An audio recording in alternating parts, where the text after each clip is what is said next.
এ যুবক, এক নাম্বার বিপদ হলো মানুষের মরণ।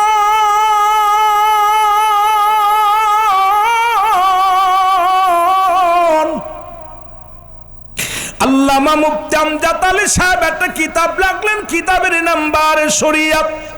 এই কিতাবের মধ্যে উনি লিখতে যা বললেন, দুনিয়ার মানুষ শোনো, মানুষ যখন সাধারণ মৃত্যুবরণ করে 70টা উটের গায়ের চামড়া জবাই না করিয়া উল্টো দিকে টান দিয়া লবণ আর মরিচ লাগা দিলে যতটুকু যন্ত্রণা হয়, এর চাইতে 70 গুণ যন্ত্রণা হলো একটা সাধারণ মৃত্যু। এখন আমরা যারা মরণকালে পায়খানা করে দিই রে, আমরা যারা মরণকালে প্রস্রাব করে দিই, মরণের সময় অনেকের চোখ দুটি বড় বড় হয়ে যায়, মরণের সময় অনেকেই মুসলমান জিব্বা বাইর হয়ে যায়, অনেকেই মরণের সময় একটা অঙ্গ বেঁকা হয়ে যায়। আল্লাহ আল্লাহ, তাদের মৃত্যুটা কত কঠিন হয়। অথচ ইমানদারের মৃত্যুটা হলো মুসলমান আটা গুলাইয়া খামির বানাইয়া, এই খামিরের মধ্যে যদি একটা চুল পড়ে, এটা টান মারে বাইর করলে যেমন আনাসে বাইর হয়ে যায়, ইমানদারের মৃত্যুটা ঠিক সেমনি হয়। আর এই মৃত্যুগুলো যদি এত কঠিন হয়, আল্লাহ কত মানুষের দাপন করাইলাম, কত মানুষের গোসল করাইলাম, কত মানুষের কাপন পরাইলাম, কত মানুষের দেখেছি গোসল করাতে যাইয়া পায়খানা করে দিছে, কত মানুষ দেখেছি গোসল করাতে যাইয়া ও যুবক প্রস্রাব পায়খানা করে দিছে, জিহ্বাটা বাইর হয়ে গেছে আর ভিতরে দেওয়া যায় না, চোখ দুটি বড় বড় হয়ে গেছে। কাপড়ানোর সময় কত চেষ্টা করা হয় চোখ দুটি বন্ধ করে দেওয়া হওয়ার সম্ভাবনায়। রব্বুল আলামিন, এই মৃত্যু তো আমাদের আসবে রে আল্লাহ, এই মরণ কখন আসবে আল্লাহ গো কেউ তো জানি না। রব্বুল আলামিন, আমাদের মরণটা তুমি সহজ করে দিও। জোরে জোরে চিল্লায়া বলা যাবে না আল্লাহু আকবার। আমার মরণ আসিবে কখন কেউ তো জানি না, আমার মরণ এই আমি চলে যাব, আমায় তোমরা ভুইলা যাইও না, আমি চলে যাব, আমায় তোমরা না, আমার মরণ আসিবে কখন কেউ তো জানি না, আমার মরণ টাকা পয়সা দালান কোটা যাহা করেছি সব কিছু ফেলাইয়া বাবা একাই চলেছি রে, আমি সব কিছু ফেলাইয়া আজি একাই চলেছি। আমি যাবার কালে বেবে দেখি আমার কেহ নাই, আমি যাবার বেলায় কেহ নাই, আমার মরণ আসিবে কখন কেউ তো জানি না, বলো মরণ আসিবে ডানে বামে মাটি, আমার মাটির বিছানা, ডানে বামে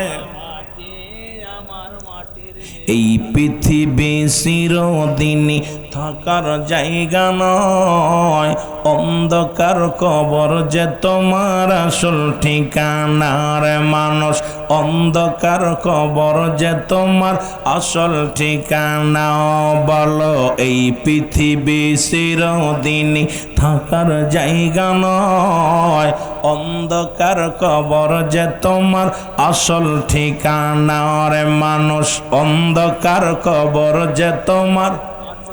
এই আমি চলে যাব, আমায় তোমরা ভুইলা যাইও না, আমি চলে যাব, আমায় তোমরা না, ডানে বামে মাটি, আমার মাটির বিছানা, ডানে বামে মাটি আমার। এ দুনিয়ার মুসলমান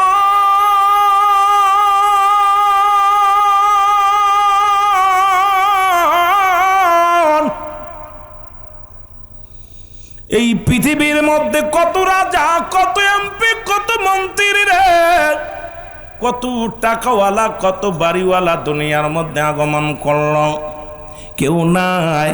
ফিরআউন, নমরুদ, কারণ খোদা তারে নিয়ে গেছে। 3 বারের সফল মন্ত্রী ছিলেন মুসলমান বিএনপির, একবার নয়, 2 বার নয়। উনিও কিছুদিন আগে আমাদের থুয়া বিদায় হয়ে গেছে। এই পৃথিবীর মায়া ছেড়ে সবার যেতে হবে রে বাবা, কেউ থাকবেন না, থাকা সম্ভব নয়। হয় আজ, না হয় কাল, না হয় পশু, না হয় তসুরে। মুসলমান শুনে নাও, যে কোনো মুহূর্তে মালাকুল মউত আসতে পারে, ধরা পড়ে যেতে হবে রে মুসলমান। এই মালাকুল মউতের হযরতে একজন ইদ্রিস আলাইহিস সালাম বন্ধু ঘোষণা গো, যিনি এখনো জীবিত অবস্থায় জান্নাতের মধ্যে আছে রে। এই ইদ্রিস আলাইহিস সালাম ইন্তেকালের পরে রব্বুল আলামিন জান্নাতে দিছে ঢুকাইয়া। এই জান্নাতের ভিতরে যখন গিয়েছে, রব্বুল আলামিন ডাক দে বলে, নবী ইদ্রিস, তোমার এই জান্নাত পেয়ে কি তুমি খুশি? ইদ্রিস আলাইহিস সালাম বলে, আমার আল্লাহ, আমি বড় হ্যাপি, কারণ তোমার জান্নাতের বিবরণ আমি কেমনে দিব রে আল্লাহ। এই জান্নাত এত সুন্দর, জান্নাত এত বড় নিয়ামত, একটা নয়, 2টা নয়, হাকা যা, হাকা যা, অনেক অনেক অনেক, যা অফুরন্ত গোনার মতো নাই, অসীমাহীন, এত বড় রে আমার আল্লাহ। এত নিয়ামতে ভরপুর তোমার জান্নাত, আর এই জান্নাতে যাইয়া বড় খুশি হইলাম রে আমি আল্লাহ। আরে আল্লাহ ডাকতে বলে,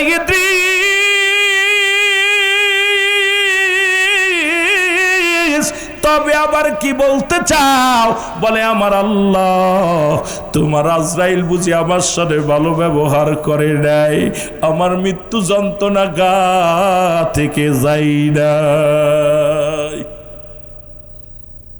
ওই মৃত্যু যন্ত্রণা আমার গা থেকে যাই নাই রে।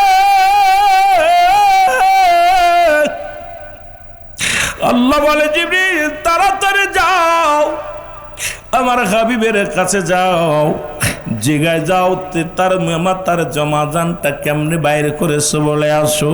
আজরাইল আলাইহিস সালাম ও জিবরিল আমিন দুজনেই হাজির হয়ে গেলেন। আজরাইল বলে, ইয়া আল্লাহর নবী ইদ্রিস নবী গো, আপনার কাছে আমি আসি। বলে, ইদ্রিস নবী ডাক দেখো, আজরাইল আগে বলো, আমার রূহটা তুমি কেমনে বাইর করলা? বলে, হুজুর, আপনার এই যে আপনি কি জানেন না, আমি এত বড় দানব, এই পৃথিবীর মধ্যে থাকে আমার পা, আসমানে থাকে আমার মাথা মোবারক, তামাম পৃথিবীর পানি যদি ঢেলে দেওয়া হয়, একটু পানি জমিনের মধ্যে গড়ায়া পড়বে না। একমাত্র ইমানদারের রূহটা বাইর করার জন্য আমি জমিনের মধ্যে আগমন করি। মুনাফিকদের জানটা, কাফেরদের জানটা, জাহান্নামীদের জানটা বাইর করার জন্য আমি জমিনের মধ্যে যাই না। আমি আরশ থেকে এমন একটা হুক্কার মারি, ও যুবক, সঙ্গে সঙ্গে রূহটা বাইর হয়ে যায়, কান দিয়ে নাক দিয়ে রক্ত বাইর হয়ে যায়, পায়খানা প্রস্রাব পর্যন্ত করে দেয়। একমাত্র ইমানদারের রূহটা বাইর করার জন্য আমি যাই গো দুনিয়ার মধ্যে। আল্লাহর নবী ডাক দে কয়, ও আল্লাহর নবী ইদ্রিস আলাইহিস সালাম ডাক দে কয়, আজরাইল আগে জানতে চাই তুমি আমার রূহটা কেমনে বাইর করলা? বলে, হুজুর, মায়ের বুকে দুধ খাইতে খাইতে সন্তান যেমনি ঘুমায়া যায়, ওরে মুসলমান শুনে নাও, শুনে নাও, এই রকম আপনার রূহটা বাইর করেছে, শুধু আপনার মাথায় হাত দিয়েছি। ইদ্রিস আলাইহিস সালাম ডাক দে বলে, আজরাইল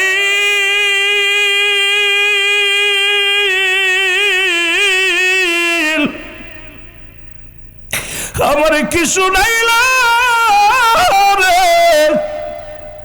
এই মৃত্যু যদি এত কঠিন হয় রে, আমি ইদ্রিসের গায়ের যন্ত্রণা যাই না। আমার মন বলে রে, আমার মন বলে, আমার গা থেকে জীবিত মানুষের চামড়া যেন কে তুলে নিয়ে গেছে। এত কষ্ট, এত যন্ত্রণা আমি পাইলাম। রব্বুল আলামিন, এই দুনিয়ার মাছের চলে যেতে হবে গো, কখন যেন আজরাইল চলে আসবে, জানি না কার মৃত্যুটা কেমন হবে। রব্বুল আলামিন আমাদের মৃত্যুটা তুমি সহজ করে দিও। জোরে জোরে চিল্লা বলা যাবে না আল্লাহু আকবার। আমার মরণ আসিবে কখন কেউ তো জানি না, আমার বাজানেরা জোরে জোরে বলেন আমার মরণ আসিবে কখন। এ আমি চলে যাব, আমায় তোমরা ভুইলা যাইও না, আমি চলে যাব, আমায় তোমরা ভুইলা যাইও না। আমার মরণ আসিবে কখন কেউ তো জানি না, আমার টাকা পয়সা দালান কোটা যাহা করেছি সব কিছু ফেলাইয়া আজ একাই চলেছি। কুল্লু মান আলাইহা ফান, সব শেষ করে দিবে কে? আরো জোরে বলো কে? আল্লাহ কয় বান্দার এই জমিনটা আমি রাখবো না, এই জমিনের মধ্যে যত মাটি আছে রে সমস্ত মাটিগুলো আমি পুড়ায়া তামা বানায়া দিব। ও যুবকেরা, কত মানুষের জমি ফাঁকি দিলাম, কত সৎ বাইরে ঠগাইলাম, আপন বাইরেও ঠগাইলাম, কত মানুষের ফসল খাইলা, সুদ খাইলা, ঘুষ খাইলা, অফিসে বইয়া বইয়া সুদের কারবার করলা, ঘুষের কারবার করলা। এ যুবক, কার জন্য এত ঘুষ খাও, কার জন্য সুদ খাও, কার জন্য এত মস্তানি করো? তোমার আমার মতো কত মস্তান ছিল, আজকে মারা গেছে, কবর উপরে দিয়ে কুত্তা শিয়ালে ঘাস খায়, কুত্তা শিয়ালে পায়খানা করে, গরু ছাগলে ঘাস খায়, খেদানোর মতো ক্ষমতা আল্লাহ তারে দেয় নাই। কত নেতার কবরের উপরে দিয়ে গরু ছাগলে ঘাস খায়, কত এমপি মন্ত্রীর কবর উপরে কুত্তা শিয়ালে পায়খানা করে, খেদানোর মতো ক্ষমতা আল্লাহ কারোর দেয় নাই। সুতরাং আজকে কার জন্য সুদ খাও, কার জন্য ঘুষ খাও, কার জন্য জিনা ব্যভিচার করো গো? এই দুনিয়ায় সম্পদের পাহাড় গড়লা রে, এই দুনিয়ার সম্পদ খাবে লোকে, তোমার দেহ খাবে পকে। আহারে, সম্পদ গড়তে গড়তে, সুদ খাইতে খাইতে, ঘুষ খাইতে খাইতে, সরকারে বেতন দেয় 50,000, 80,000, 1 লাখ, তারপরও ঘুষখোররা, হারামখোর, এই হারামখোররা ঘুষ ছাড়ে না, সুদ ছাড়ে না। এই হারাম খাইতে খাইতে হারামখোরের গর্দান মোটা হয়ে গেছে। বাড়ি গাড়ি, 4-5টা বাড়ি লাগবে, গাড়ি লাগবে, বিশাল অট্টালিকা গড়ছে, কিন্তু তার ভিতরে এই অনুশোচনা হয় না আমি কিচ্ছু নিয়ে যেতে পারবো না। এই সম্পদ রেখে গেছেন, সম্পদ খাবে লোকে, তোমার আমার দেহ খাবে পোকে। জোরে বলেন ঠিক কিনা? আর একটু জোরে বলেন ঠিক কিনা? এই হারামখোরেরা সচেতন হ, যারা হারাম খাও, সুদ খাও, ঘুষ খাও, এখনো সময় আছে, ফিরে আয়। আল্লাহ কয় বান্দার এই জমিনটা আমি রাখবো না, এই জমিনের মাটিগুলো পুরা আমি তামা বানায়া দিব, এই জমিনের মধ্যে যত পানি আছে সব পানিগুলো আমি পুরো আশায় বানায়া দিব। একটু পিপাসার পানি পাবি না, এর কত বোতল পানি, কত কোটি পৃথিবীর মধ্যে। আপনারা শুনলে খুশি হবেন, যারা লেখাপড়া জানেন না, যারা লেখাপড়া জানেন তারা তো জানেন, পৃথিবীর মধ্যে 3 ভাগ পানি, মাত্র 1 ভাগ হলো মাটি। এই যে আপনাদের পাশেই তো আরিয়াল খাঁ নদী, আপনাদের পাশেই তো পদ্মা নদী, এই পদ্মা, মেঘনা, যমুনার কোনো পানি থাকবে না। পৃথিবীর মধ্যে 3 ভাগ পানি, 1 ভাগ মাত্র মাটি। এই পানিগুলো পুড়ে হয়ে যাবে ছাই, আর মাটিগুলো পুড়ে হয়ে যাবে তামা। যেদিন কিচ্ছু বলতে কিচ্ছু থাকবে না, সেদিন থাকবে শুধু আমার আল্লাহ। সেই আল্লাহর গোলামি করা লাগবে কি লাগবে না?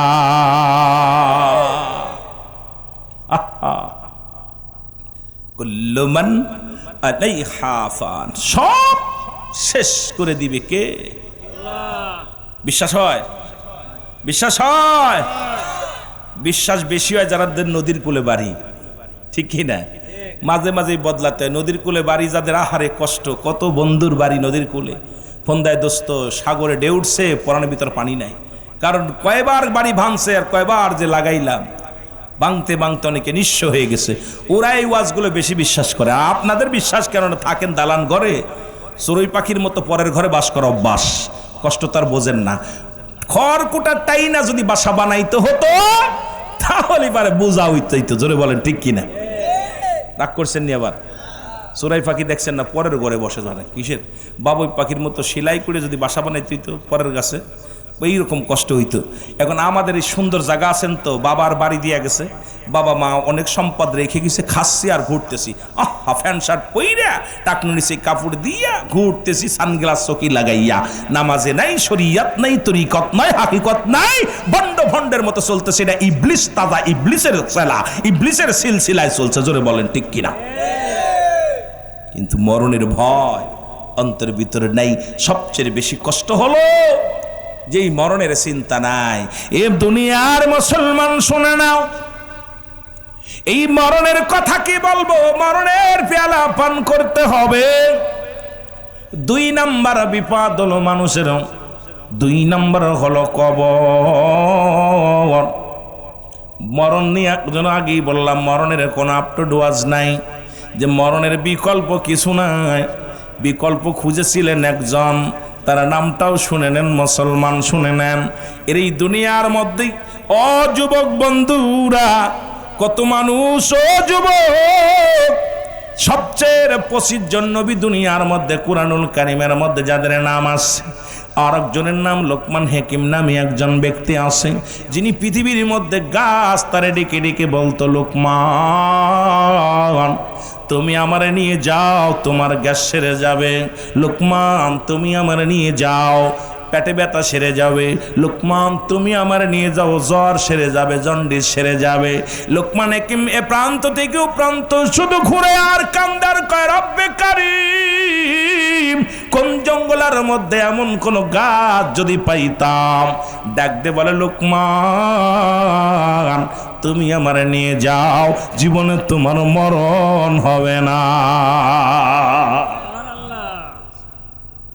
সারা পৃথিবী ঘুরে যখন ক্লান্ত হয়ে গেলেন, বুড়া হয়ে গেছে, দাড়ি টাড়ি হয়ে গেছে, সন্তানদের ডাক দে বলে, বাজান অনেক ঘুরিলাম, অনেক বন জঙ্গল সাগর নদী পাড়ি দিলাম, চিন্তা করছিলাম কোনো একদিন হয়তো কোনো গাছের লগে দেখা হয়ে যাবে। ডাক দে বলে, যে এলাকাতে যাইতো, পাশ দিয়ে যখন যাইতো, এ বলতো আমি এই রোগের ওষুধ, এ বলতো আমি এই রোগের ওষুধ, এই রোগের ওষুধ হাত দিলে বলে তো, হুজুর আমি এই রোগের ওষুধ।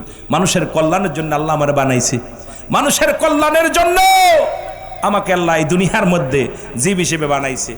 তখন লোকমানের মনে শখ জাগলো, দেখি দি পাহাড়, নদী, নদী নালা, এগুলো অতিক্রম করলে হয়তো এমন একটা দিন আসতে পারে আমাকে ডাক দিয়ে বলবে, এইটা খাইলে হয়তো মানুষের মরণ হবে না। কথা বুঝেননি? উনি খুঁজতে খুঁজতে যখন আর পাই নাই, সর্বশেষ বেলা যখন শেষ, সন্তানদের ডাক দিয়ে বলে, বাজান আইয়ে পড়ো, শোনো, পৃথিবীর মধ্যে এই পৃথিবী ঘুরলাম, কোথাও বাদ দিলাম না ঘুরতে, কোথাও এই রোগের ওষুধ পাই নাই। সুতরাং মৃত্যু নাই স্রষ্টার, মৃত্যু আছে সৃষ্টির। তো আমি আপনি সৃষ্টি যুগের এই সৃষ্টি হয়েছি, রব্বে কারীম আমাকে আপনাকে সৃষ্টি করেছে, আমাকে আপনাকে চলে যেতেই হবে, কোনো বিকল্প নাই। জোরে বলেন ঠিক কিনা? হয়তো ডাক্তার দেখাইছেন, টাকা আছে, আপনাদের ফরিদপুরে নিয়ে গেছেন মেডিকেলে, ফরিদপুরের ভালো চিকিৎসা হয় নাই, চলে গেছেন ঢাকা নিয়ে, ঢাকা চিকিৎসা হয় নাই, চলে যাচ্ছেন কোথায়? পাশের রাষ্ট্র ইন্ডিয়ায়। ইন্ডিয়ায় চিকিৎসা ভালো না হইলে চলে যাবেন পরের রাষ্ট্রে। কিন্তু কয় মাস, 6 মাস বাঁচবেন, নাই 4 বছর, নাই 10 বছর, নাই 8 বছর, নাই 20 বছর, তারপরে কি? কথা কয় না? তার মানে এর থেকে বাঁচার কোনো উপায় পৃথিবীর মধ্যে নাই। জোরে বলেন ঠিক কিনা? আসেনি? আছে নাই? আহা আমার ভাইরা, আমার বন্ধুরা, আমার 2 নাম্বার বিপদ হলো মানুষের কবর। কবর বলতে বোঝায় মানুষের মৃত্যুর পর থেকে শুরু করে কিয়ামত পর্যন্ত জগৎটাকে বলা হয় কবরের জগৎ। কবরের জগৎ অনেকে চিন্তা করেন, দেখা যায় যারা আগুনে পুড়ে মারা গেল তাদের কবর কোথায়? যাদের হাঙ্গর কুমিরে খাইলো তাদের কবর কোথায়? এই দুনিয়ার মধ্যে যাদেরকে মুসলমান শুনে নাও পুড়িয়ে দিল বা দুনিয়া থেকে মুসলমান হাঙ্গর কুমিরে খাইলো তাদের কবর কোথায়? এক কথায় কবর বলতে বোঝায় মানুষের মৃত্যুর পর থেকে শুরু করে কিয়ামত পর্যন্ত জগৎটাকে বলা হয় কবরের জগৎ। এই জগৎটা হলো কিয়ামত পর্যন্ত। এই আপনার শুরু আছে, কবরের শুরু আছে, শেষ নাই। কবরে কোনো সকাল আর বিকেল নাই, কবরে কোনো রাত আর দিন নাই। ওই যে এন্তেকালের পর শুরু হলো আপনার জিন্দেগি। এই জিন্দেগিটা হলো কিয়ামত পর্যন্ত আবাদান আবাদান। জোরে জোরে চিল্লায় বলা যাবেন আল্লাহু আকবার। আমার প্রাণ পাখি রে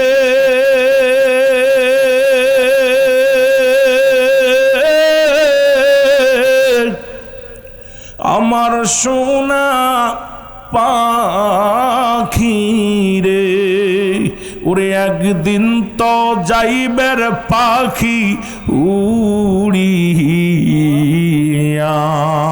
বলেন একদিন তো যাবের পাখি ছাড়িয়া, বলেন আমার সোনা পাখি রে।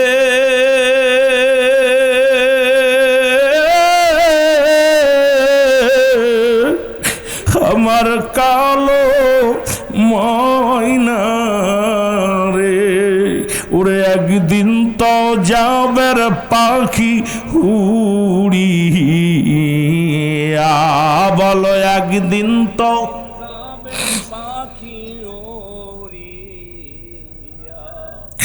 ছেলে মেয়ে পাশে এসে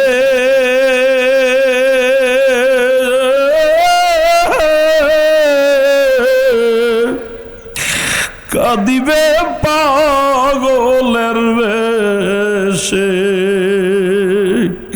কাঁদবে তোমার পাশে সবাই বসিয়া, আমার কালো ময়না রে।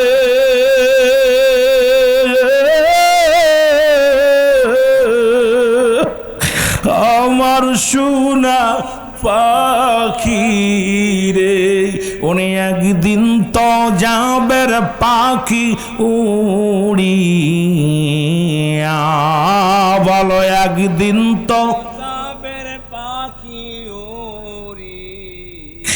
ছেলে মোর গরম পানি মশারির তলে,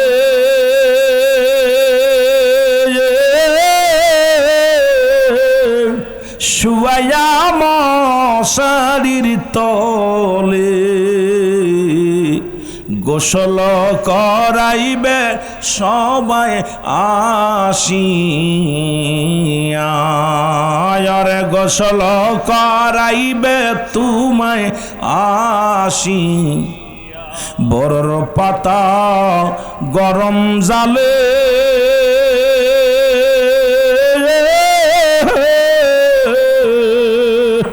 শুয়ায়াম শাড়ির তলে, গোসল করাইবে তোমায় আসিয়া, আমার প্রাণ পাখি রে, আমার সোনা পাখি রে, ওরে একদিন তো যাবের পাখি উড়িয়া, বলো একদিন তো যাবের পাখি ছাড়িয়া। এ দুনিয়ার মুসলমান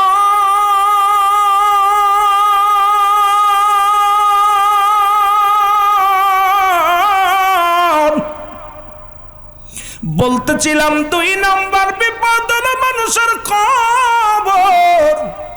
ওই কবরে যেদিন শোয়া দিবে একজন ফেরেশতা কবরে আসবে রে মুসলমান।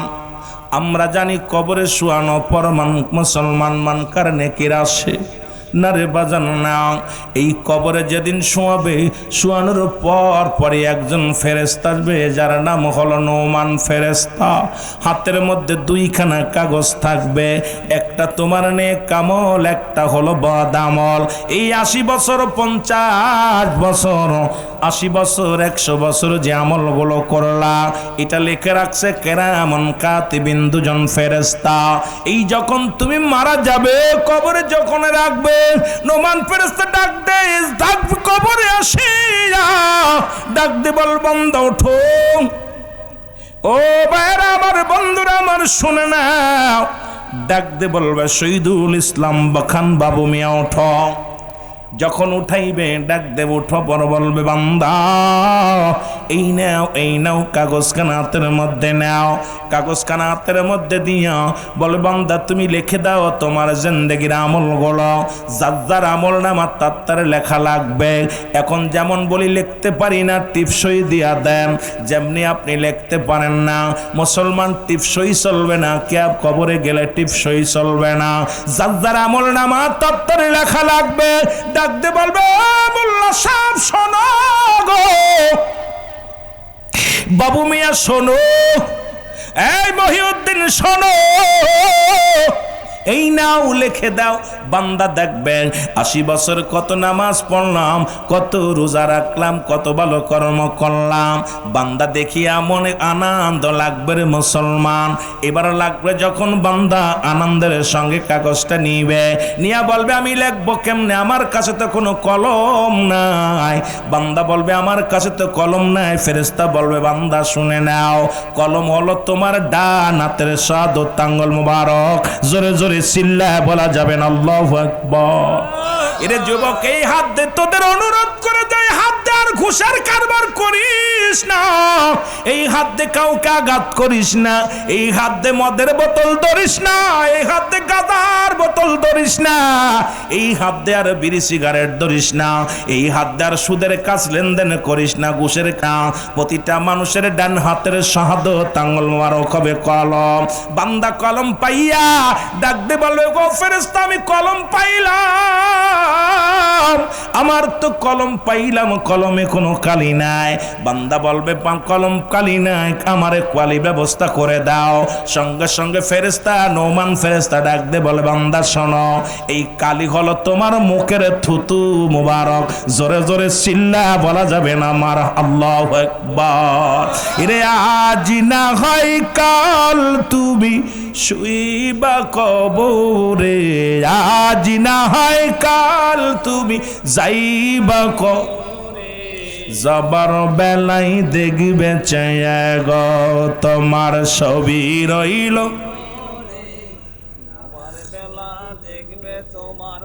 আহা, একটু মহব্বতে বলেন না। ও ভাই আজ না হয় কাল তুমি, আজ না হয় যাইবা কবরে, যাবার বেলায় দেখবে চেয়ে গো তোমার ছবি রইল পড়ে, যাবার বেলায় দেখবে চেয়ে গো, বলো যাবার বেলায় তোমার দাদাই গিয়েছে, বাবাই গিয়েছে, কেউ আসলো না ফিরে। তোমার তো যাইতে হবে রে যেদিন আজরাইল আসিবে, তোমার তো যাইতে হবে রে। বলো আজ না হয় কাল তুমি, আজ না হয় যাইবা কবরে, যাবার বেলায় দেখবে চেয়ে গো তোমার ছবি রইল। একটু মহব্বতে বলেন যাবার বেলায় দেখবে চেয়ে গো তোমার ছবি রইল পড়ে, যাবার বেলায়। ও তুমি ঘর করলা, বাড়ি করলা, ঘর করলা, সবই যাইবা রে যেদিন আজরাইল ধরা দিবে রে। বলো যেদিন আজরাইল ধরা দিবে রে। ও ভাই আজ না হয় কাল তুমি, আজ না হয় যাইবা কবরে, যাবার বেলায় দেখবে ছেয়ে গো তোমার ছবি রইল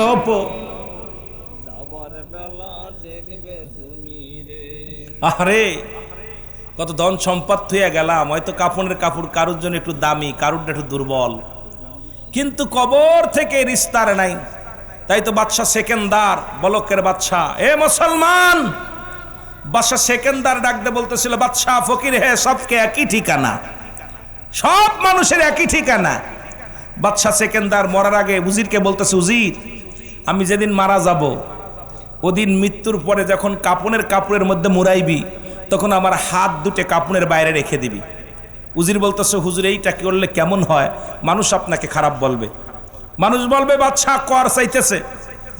বাদশাহ সেকেন্দার ডাকতে বলতেছে, উজির, মানুষকে বুঝতে দিও যে আমি দুনিয়ার মধ্যে শূন্য হাতে এসেছিলাম, যখন মার গর্ভে থেকে এসেছিলাম তখন আমি কিছু নিয়ে এসেছিলাম না, খালি হাতে এসেছিলাম। আজকে প্রমাণ করায় দিবা মানুষকে যে বিশাল ঘরের মালিক, বিশাল বাড়ির মালিক, বিশাল স্বর্ণের অভাব নাই, সোনার অভাব নাই, রূপার অভাব নাই, কোনো কিছুর অভাব নাই। আজকে যাবার সময় আমি শূন্য হাতে বিদায় নিতেছি। আমি যে ভুল করেছি আমার প্রজারা যেন এই ভুলটা না করে, তারা যেন রব্বে কারিমের গোলামি করে যায়। জোরে বলো আল্লাহু আকবার। এই জন্যে বলে বাদশাহ ফকির হে, সবকে একই ঠিকানা, সবার একই ঠিকানা। সেটা কি? কবর। আপনাদের গ্রামে অনেক গরিব মানুষ মারা গেছে, তারও 3 টুকরা 5 টুকরা কাপড়। আবার অনেক ধনী মারা গেছে, তারও 3 টুকরা 5 টুকরা কাপড়। মহিলার জন্য 5 টুকরা, পুরুষের জন্য 3 টুকরা। হয়তো কারুর, হয়তো আপনার কি হয়েছে, অনেকের জানাজা একটু বেশি লোক হয়েছে, অনেকের কম হয়েছে। তবে জানা যায় লাভ কি? জানা যায় কি মূর্তির মতো দাঁড়ায় থেকে হাজার হাজার লোক হইলে দেখায় দিলাম মিডিয়ারে, 1 কোটি মানুষ হয়েছে, ওই বোকারা শোন, ওই 1 কোটির মধ্যে জানাজার সবাই ফাঁকি দিছে। কারণ ইমাম সাহেবের যে দোয়া ওই মুসল্লির সেই দোয়া, ইমাম সাহেবের যে নিয়ত মুসল্লির সেই নিয়ত, ইমাম সাহেবের যে সানা ওই মুসল্লির সেই সানা, ইমাম সাহেবের যে দুরূদ শরীফ মুসল্লির সেই দুরূদ শরীফ। তাহলে আয়া বুবার মতো দাঁড়ায় থাকলো, আল্লাহ, ও নিজের ফাঁকি দিল, খালি মানুষ দেখানো জানাজা পড়ায় লাভ নাই। আর দেখা যায় এখন যদি আপনি বলি এখানে কয়জন মানুষ জানাজার চতুর্থ তাকবীর পড়বেন, কয়জন মানুষ জানাজার নিয়তটা পারবেন? আল্লাহর রাস্তে মনে এখানে 10 জন বা 20 জন পারবেন, বাকিগুলো সব বুবা মার্কা লোক। তা আমি জানাজায় আয় যায় লাভ কি? নিজে তো ফাঁকি দিলাম, মরার পর বেটারে ফাঁকি দিলাম, বেটারে মারা গেছে, মারা যাওয়ার পর বুবার মতো একদম প্রতিমার মতো দাঁড়ায় থাকলাম। কথা বুঝেননি? কি দিলাম? আবার তাও একটু দোয়া করবে, এটাও বন্ধ, দৌড়, জানাজা পড়েই দৌড়। আরে মুসল্লিরা যদি একটু দোয়া দুরুদ পড়ে, কয়েকবার সূরা ফাতিহা পড়ে, সূরা ইখলাস পড়ে, একটু দোয়া দুরুদ পড়ে আল্লাহর দরবারে একটু ইস্তেগফার করবেন, আল্লাহ মাগফিরাত কামনা করবেন, দোয়া করবেন, আল্লাহ ওনারা মাফ করে দাও। যেহেতু সমাজে চলতো এই মাটিটা দিয়ে, মিথ্যে কথা বলে মাটি দিয়ে আসলাম, মাটি তো দেয়ই নেই, জানাজা পড়াটাও হয় নাই, কারণ দাঁড়ায় থেকেই দৌড়ে। যেটা বলে ঠিক কিনা? আপনি কি মনে করেন আমারে ফাঁকি দিচ্ছেন? না, আপনার নিজের ফাঁকে নিজে পড়তেছেন। যখন আপনার জানা যেরকম বুবা মেয়েরা থাকবো, এই বুবা মানুষের কি, বুবা মানুষ হয়ে বয়াতে কোনো কথা কইতে পারত না। কথা বুঝেননি? এই বুবার দলেরা অগত ছেলে মেয়েদেরকে কোরআন আপনার এই জানাজার নিয়মটা শিখাবেন, কয়টা সূরা শিখাবেন, কয়টা হাদিস শিখাবেন, যা দৈনন্দিন জীবনে চলার জন্য ইসলামের বিধিবিধান মেনে হারাম হালাল বুঝে খাইতে পারে, চলতে পারে। কিন্তু ছেলে ল পড়াইছেন, ছেলে জানাজার নামাজ পারে না, ছেলের ইঞ্জিনিয়ার বানাইছেন, ছেলে এখনো আপনার সূরা ফাতিহা মুখস্থ নাই, সরে বড় অফিসার হয়েছে, বাবার জন্য রব্বির হামহুমা কামা রাব্বায়ানি সগীরা, আব্বা মার জন্য দোয়া করবে, এটাও পারে না। ওই সন্তান রেখে লাভ কি? ওই সন্তানগুলো রেখে লাভ কি? আমার কথা হলো ওই সন্তান একদিন আপনার ক্ষতির কারণ হয়ে দাঁড়াবে। ওই সন্তান হাজী সাহেব, মোল্লা সাহেব, এই জন্য অনুরোধ করবো, একটা সন্তানকে কোরআনের আলেম বানান। একটা ছেলে যদি আপনি ইঞ্জিনিয়ার, ডিসিএসপি, মন্ত্রী, যা হয় হোক, সন্তানটাকে নামাজ পড়ার নিয়ম, যেগুলো নামাজের জন্যে ইসলামের বিধান হারাম হালাল বুঝার মতো ক্ষমতা, এবং জানাজার নিয়মটা, এরপরে আপনার নামাজ পড়ার নিয়মটা, এইগুলো কিছুটা তার ধারণা দিলে পারো সে হালাল খেয়ে বাঁচতে পারবে, আজ সঠিকভাবে সুন্দরভাবে জীবন যাপন করতে পারবে। এই জন্য আমাদের যে অবস্থা, খালি ছেলে মেয়ে লেখাপড়া করেছে কিন্তু ইসলামের জ্ঞান তাদের ভিতরে দিতেছি না। কিন্তু রব্বে কারিমের দরবারে কেমনে ধরা পড়বেন জানেন? জবাব দেওয়ার মতো যেদিন যারা বিচার করবে, সেদিন বিচারের কাঠগড়ায় যখন দাঁড়াবেন, নিস্তার পাবেন না, বাঁচা সম্ভব হবে না। মহব্বতের সঙ্গে জিকির করেন সুবহানাল্লাহ, আলহামদুলিল্লাহ, লা ইলাহা সুবহানাল্লাহ, আলহামদুলিল্লাহ, লা ইলাহা আর জোরে লা ইলাহা ইল্লাল্লাহু লা ইলাহা ও মুহাম্মাদুর রাসূলুল্লাহ সুবহানাল্লাহ। এ দুনিয়ার মুসলমান শুনে নাও, বান্দা ডাকতে বলবে যুবক শোনো গো, আমি কলম পাইলাম, কালি পাবো কই? বান্দারে ডাকতে বলল নোমান ফেরেশতা, বান্দা কালি হলো তোমার মুখের থুতু মুবারক। ও যুবকেরা, তোদের পায়ে ধরে বলে যায়, কালি যদি নষ্ট হয়ে যায় কলম বাদ, ওই কলম দিয়ে লেখা সম্ভব নয়। আজকে এই মুখের মধ্যে কেমনে তোরা বিড়িতে টান দিস ও যুবক বাবারা? আমি বড় কষ্ট পাই। এই মায়ের পেটে যখন ছিলি, মায়ের গর্ভে যখন ছিলি, 10 মাস 10 দিন মা জননীর পেটের মতো থাকা অবস্থায় রব্বে কারিম তোমার মায়ের নাভির সঙ্গে নাভিটা জুড়াইয়া দিছে, যেন এই কুরক্তটা তোমার গালদে প্রবেশ করাই নাই। ও যুবক শুনে নাও, শুনে নাও, কারণ এই মুখটা দিয়ে তুমি রব্বে কারিমের জিকির করবে, এই আল্লাহর গুণগান করবে, আল্লাহর জিকির করবে, আল্লাহরে ডাকবে, নবীর দুরূদ পড়বে, আব্বা মারে ডাকবে, কোরআন তেলাওয়াত করবে, হাদিস পড়বে। এই জন্য রব্বে কারিম আপনার মুখ দিয়া কুরক্ত ঢুকান নাই, খাওয়ান নাই। আজকে সেই মুখের মধ্যে কেমনে তোরা গাজাই টান দিস, কেমনে তোরা এই মুখ দিয়ে মদের মধ্যে টান দিস। ও যুবক, ও আমার ভাঙ্গার যুবকেরা রে, তোদের পায়ে ধরে বলে যায়, তোদের হাতে ধরে বলে যায়, আজ থেকে মাদককে না বল। ওরে হিন্দুরা মরে গেলে মুখে দেয় আগুন, মুসলমান বেঁচে থাকতে দিনের মধ্যে 50 বার 10 বার দেয় মুখে আগুন। খোদার কসম করে বলি, খোদার কসম করে বলি, যুবকেরা শোন, এখনো সময় আছে। আজ থেকে প্রতিজ্ঞা কর, আর জীবনে গাঁজা, মাতিয়া বা ফেন্সিডিল কোনো মাদক দ্রব্য আর আমি ভক্ষণ করব না। ওই মুখটা দিয়ে আল্লাহর জিকির কর, এই মুখটা দিয়ে আব্বা মারে ডাকে, মুসলমান শুনে ল, এই মুখটা দিয়া বাবারা আমার শুনে নেয়। এইবার বান্দা ডাকতে বলবে, আমার এই মুখের থুতু বারক হলো কালি,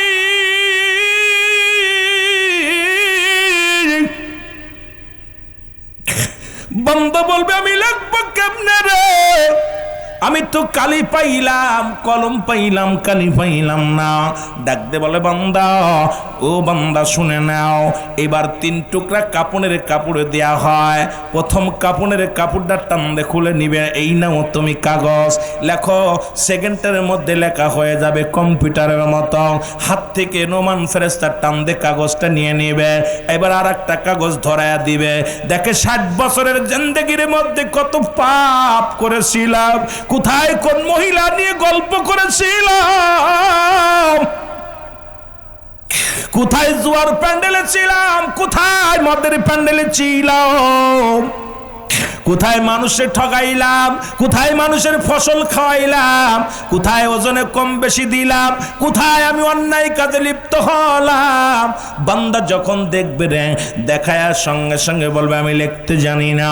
ডান দিকের মাটিগুলো চাপ দিবে, ডান দিকের ভাড়গুলো বাম দিকে চলে যাবে, বাম দিক থেকে চাপ দিবে, বাম দিকের হাড্ডিগুলো ডান দিকে চলে যাবে। এই কবরের আযাব, ওই কবরের যখন চাপটা দিবে, এমন জোরে চিৎকার মারবে রে, ওই কবরবাসীর চিৎকার যদি দুনিয়ার মানুষ শুনতো, এই দুনিয়ার মানুষগুলো হাটপেল করে মারা যেত। কারণ কবরবাসীর চিৎকার দুনিয়ার মানুষ বুঝতে পারে না, একমাত্র মানুষ এবং দানব এই কবরে আযাব বুঝতে পারে না। ও আমার বাবারা, আমার এই পৃথিবীর মধ্যে সব প্রাণী বুঝতে পারে কবরে আযাব। আজকে বাবা মা কবরের পাশে বসে আছে, ঘরের পাশে ঘুমায় আছে, বাবা মার খবর নিলি না রে, আব্বা মার খবর নিলি না। যুবক বন্ধুর, আব্বা মার কবরে যা যা ভয়, কবরে যা যা ভয়, যদি বিশ্বাস না হয় আগামী দিন যাইয়া সকালে যাইয়া একটা গরু বানবেন, আব্বা মার কবরের পাশে একটা গরু বানবেন, গরু বান্ধিয়া দূরে দাঁড়ায় থাকবেন, দেখবেন আপনার কবরের পাশে গরুটা টালু মালু তাকাইবে, চোখ দিয়া দর দর করে পানি ছেড়ে দিবে। মুসলমান শুনে নাও, ছুটাছুটি করবে। কবরের আযাব পৃথিবীর সব প্রাণী বুঝতে পারে, একমাত্র মানুষ এবং দানব বুঝতে পারে না। এই জন্য আব্বা মা যখন মারা যাবে, ও মুসলমান, 7টা হক, এই 7টা হকের শেষ হকটা হলো আব্বা মার কবরটা বেশি বেশি করে জিয়ারত করা লাগবে। মোট 14টা হক। এই পৃথিবীর মধ্যে আব্বা মা বেঁচে থাকতে 7টা হক হলো জীবিত থাকতে, ইন্তেকালের পরে হলো 7টা হক, মোট 14টা হক রে যুবক। যাদের আব্বা মা দুনিয়া থেকে চলে গেছে খেয়াল করবেন। যদিও বাবারা সময় আপনাদের বেশি দিতে পারবো না, আমার বাজানেরা অল্প সময়ের মধ্যে শেষ করব, শুনে নেন। এই 7টা আগে ভালো করে লিখে নেন। 1 নাম্বার হলো তাদের জন্য মাগফিরাত কামনা করা, 2 নাম্বার হলো তাদের জন্য সবরেসানি করা, 3 নাম্বার হলো মুসলমান শুনে নাও, 3 নাম্বার হলো মা বাবার ঋণ পরিশোধ করা। এই দুনিয়ার মধ্যে বাবা মা যদি কোনো ঋণগ্রস্ত হয়ে মারা যায়, দিনা দায়িক থেকে মারা যায়, সন্তানের দায়িত্ব আপনার হক যদি আদায় করতে হয়, আব্বা মার ঋণগুলো পরিশোধ করা লাগবে। অনেক বড়া পড়া ফুলাফান আছে, অনেক যুবক আছে রে মুসলমান, আব্বার দিনা শোধ হতে চায় না, মার দিনা শোধ হতে চায় না। দেখা যায় জানাজার দিনে ইমাম সাহেবের সাথে লইয়া ডাক দেখ, আমার আব্বা যদি কোনো দিনা দায়িক থাকে মাফ করে দিও। আইরে কপাল পুরা, অনেক যদি দিনা থাকে, একজন যদি 10,000 পায়, এই 10,000 ব্যক্তি কোনদিন তোরে মাফ করবে না, হয়তো মনে মনে সামরিক মাফ করবে, কিন্তু ভিতরে বলবে বেটা মরে গেল, মারেও গেল, 10,000 টাকা পাবো।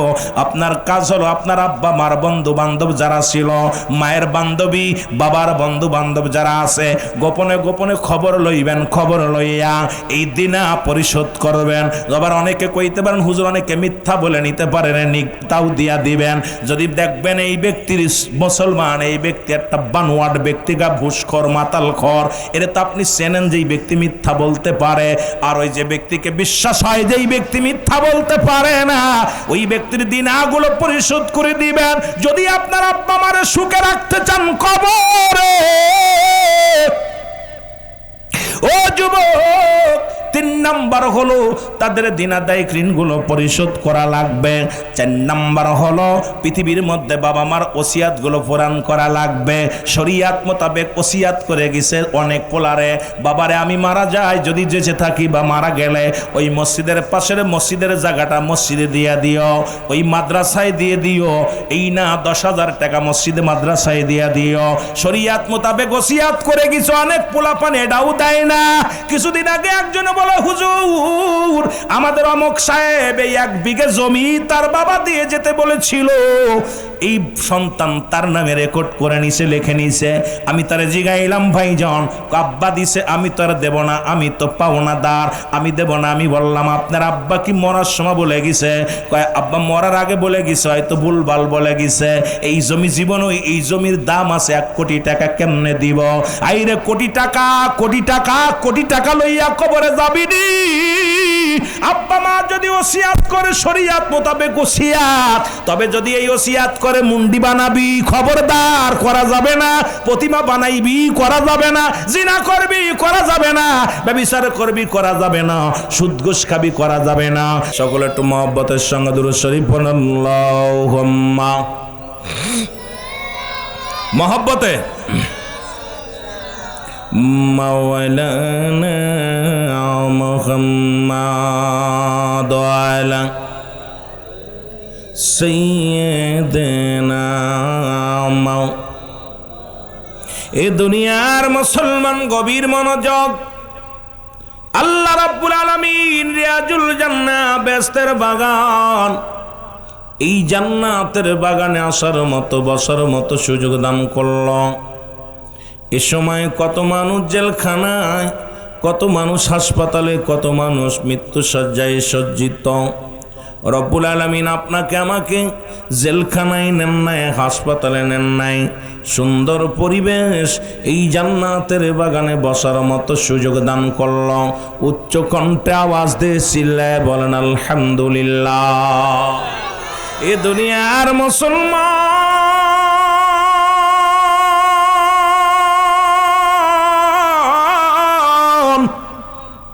পৃথিবীর মধ্যে আসার একটা সিরিয়াল আছে যার কোনো সিরিয়াল নাই।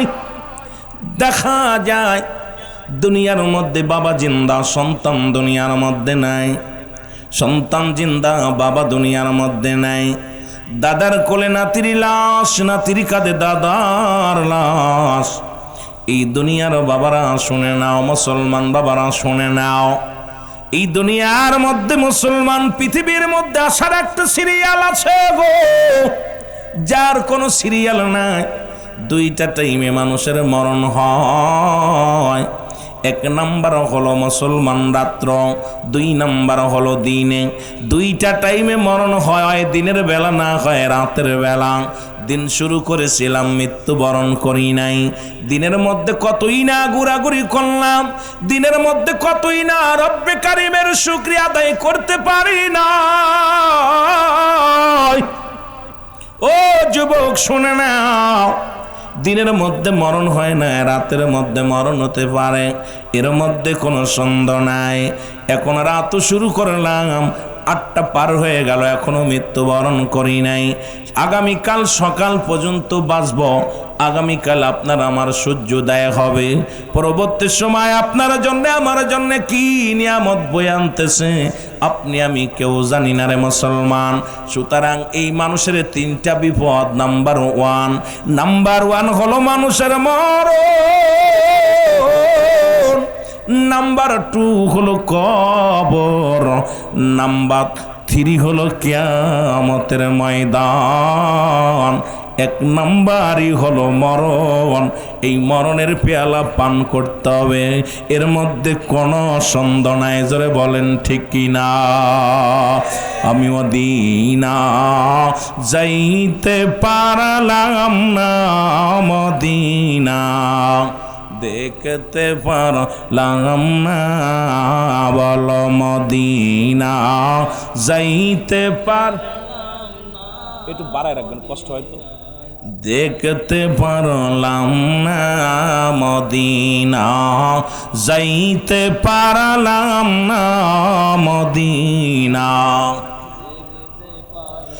আমি অসহায় তাই এত দূরে রয়ে, বলো অসহায় তাই এত দূরে রয়ে, শুধুই সালাম জানাই, বলো শুধুই সালাম জানাই, মদিনা যাইতে পারলাম না, মদিনা। মহব্বতে চিল্লায় বলেন মদিনা যাইতে পারলাম না, মদিনা। মদিনার নাম কত মধু,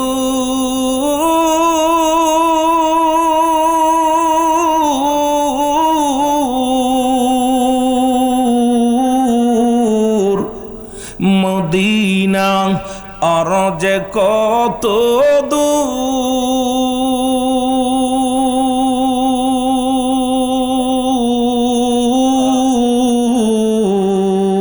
ওই মদিনার পথের দুলি, বলো ওই মদিনার পথের দুলি মাখতে পারলাম না, মদিনা যাইতে পারলাম না, মদিনা। একটু আওয়াজ দিয়ে জোরে জোরে বলেন মদিনা যাইতে পারলাম না, মদিনা। আমি অসহায় তাই এত দূরে রই, আল্লাহ অসহায় তাই দূর থেকে সালাম জানাই, বলো দূর থেকে সালাম জানাই, মদিনা যাইতে পারলাম না, মদিনা। মদিনার নাম কত সুন্দর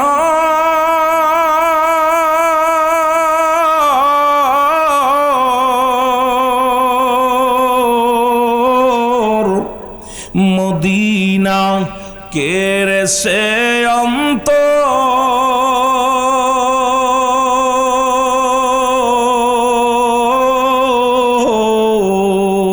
এই গরিব দুঃখীর সালাম খানি গরিব দুঃখীর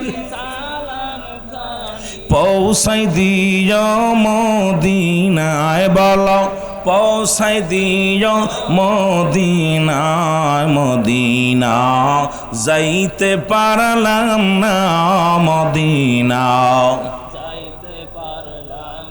এ দুনিয়ার মুসলমান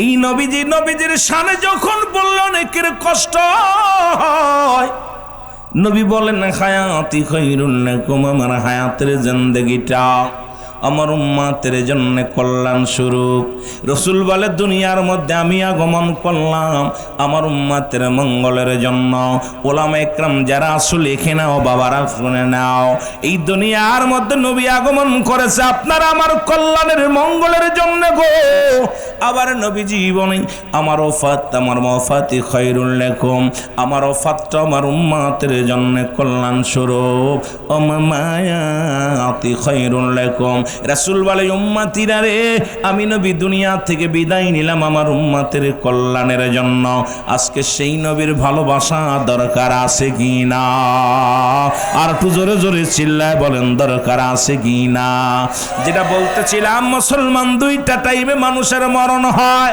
একটা হলো রাতের বেলা একটা হলো দিনের বেলা রে তিনটা বিপদ মানুষের জীবনের প্রথম বিপদ হলো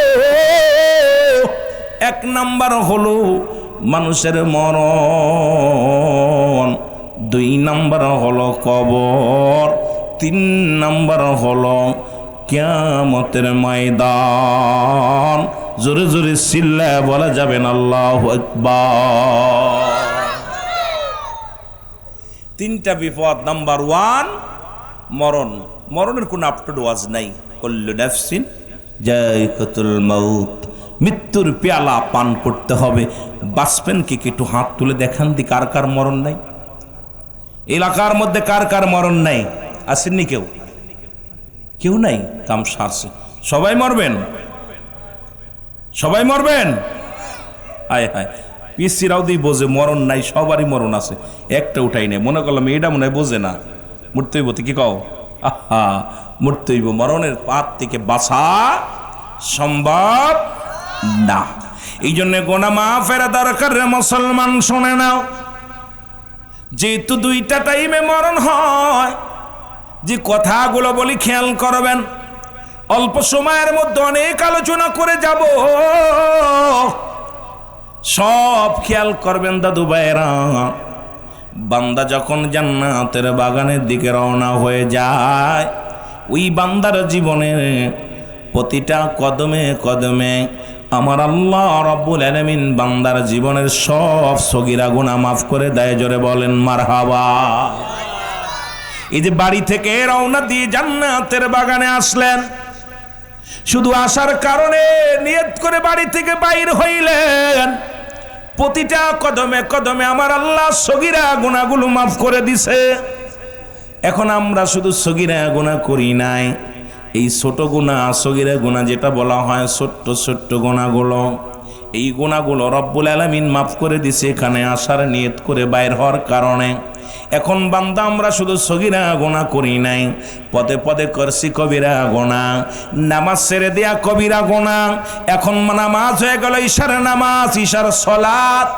ও যুবক এক ওয়াক্ত নামাজ কাজা গেলে 80 খুতবা পরিমাণ জাহান্নাম যার এক খুতবা পরিমাণ হলো 2,88,00,000 বছরের মুসলমান শুনে নাও আপনার আমার জীবন থেকে কত নামাজ চলে গেল নামাজ ছেড়ে দেয়া কবিরা গুনাহ মিথ্যা বলা কবিরা গুনাহ বেগানা নারীর সঙ্গে দেখা দিয়া কবিরা গুনাহ এই ওয়াজ তো বাংলাদেশে এখন চলতো না, যেভাবে শুরু করেছে উলামায়ে কেরাম, যেভাবে শুরু করেছে আলেম ওলামা। হাইরে যাদের সঙ্গে দেখা করা জায়েজ তাদের সঙ্গে বিয়ে করা হারাম, যাদের সঙ্গে দেখা করা হারাম তাদের সঙ্গে বিয়ে করা জায়েজ। এক নাম্বার বেগানা নারীর সঙ্গে দেখা দিয়া কবিরা গুনাহ। ওরে মুসলমান, বেগানা পুরুষের সঙ্গে দেখা দিয়া কবিরা গুনাহ গো। এত গুনার বোঝা মাথায় নিয়ে রে ও বান্দা, এই ওয়াজ কোথায় করব? এখন তো বাংলাদেশে এই ওয়াজ চলে না, কারণ নামাজ যেমন ফরজ, পর্দা তেমনি ফরজ। পর্দার বিধান এখন অনেকেই মানি না। দেখা যায় বাবা বড় হাজি, বাবা বড় আলেম, মেয়ে বেপরদায়, বাবা বড় বক্তা দায়, ভাই বোন বেপরদায়। আজকে সমাজ নষ্ট, জাতি নষ্ট। একটাই কারণ হলো সমাজের মধ্যে ইসলামের দাওয়াত আছে কিন্তু পালন নাই, মানি না। জোরে বলেন ঠিক কিনা? এই গুনাহগুলো মুসলমান শুনে নাও। আজকে এই ওয়াজ যদি করি, আমার দেশে অনেক আলেমের চাকরি চলে যায়। অনেক আলেম, ও যুবক, অনেক ওলামার চাকরি চলে যাবে যদি এই ওয়াজ ফতোয়া দেয়া হয় যে বেগানা নারীর চেহারা দেখা হারাম, বেগানা পুরুষের চেহারা দেখা হারাম। হারামকে হালাল বলার এখতিয়ার পৃথিবীর কোনো মুফতির নাই। যদি থাকে বসেন, চ্যালেঞ্জ করেন। আপনি যদি থাকেন মুসলমান, যেটা হারাম, হারামকে মাদারুন নবুয়াতের প্রথম খণ্ডের মধ্যে বয়ান করে। কোন ব্যক্তি হালালকে যদি হারাম বলে, সঙ্গে সঙ্গে সে কাফের। তুমি কিসের মুফতি, কিসের মুহাদ্দিস? পৃথিবীর মধ্যে হালালকে হারাম বলার এখতিয়ার নাই। মুসলমান শুনে নাও, হারামকে হালাল বলারও এখতিয়ার নাই।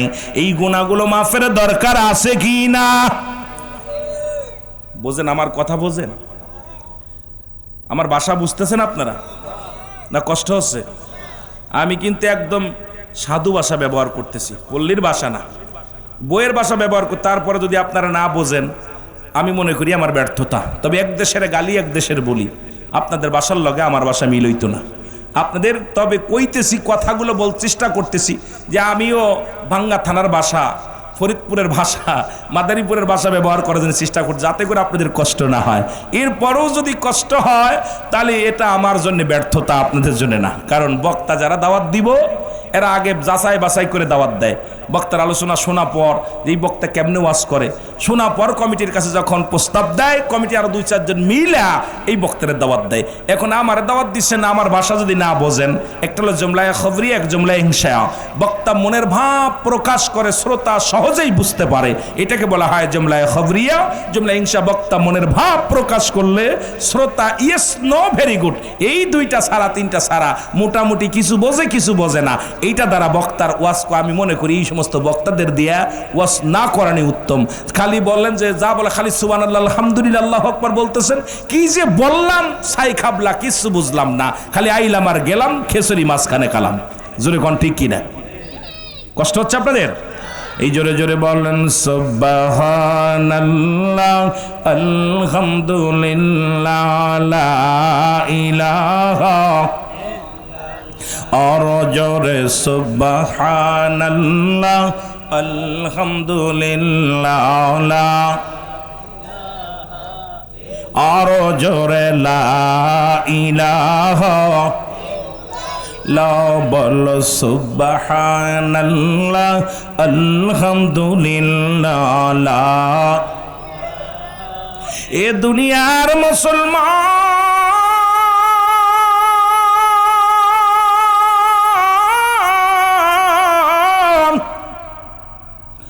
এরি আল্লামা কুতুবী রাহমাতুল্লাহ বয়ান করে, দুনিয়ার মানুষ শোনো গো,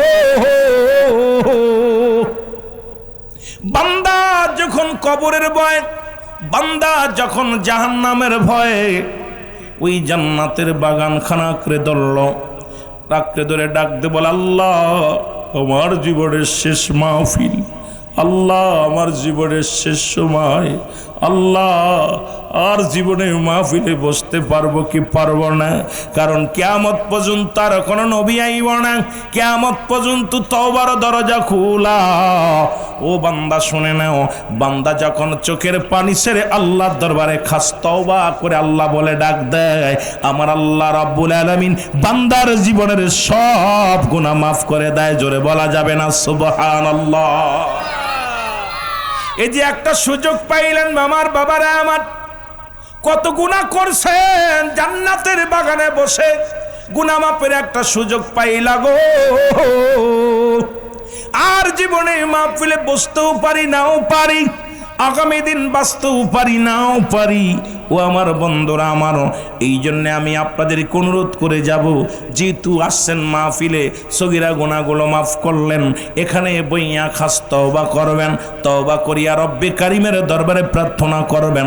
আমিও আপনাদেরকে নিয়ে একটু তওবা করি, সবাই করেন আস্তাগফিরুল্লাহ রব্বি মিন কুল্লি যামবি আতুবু ইলাইহি লা হাওলা ওয়ালা কুওয়াতা ইল্লা বিল্লাহিল আলিয়্যিল আযীম। লা ইলাহা ইল্লাল্লাহু মুহাম্মাদুর আশহাদু আল্লা ইলাহা ইল্লাল্লাহু ওয়াহদাহু লা শারীকা লাহু আশহাদু আন্না মুহাম্মাদান আবদুহু ওয়া রাসূলুহু। জোরে জোরে চিল্লা বলা যাবে না সাল্লাল্লাহু আলাইহি ওয়াসাল্লাম।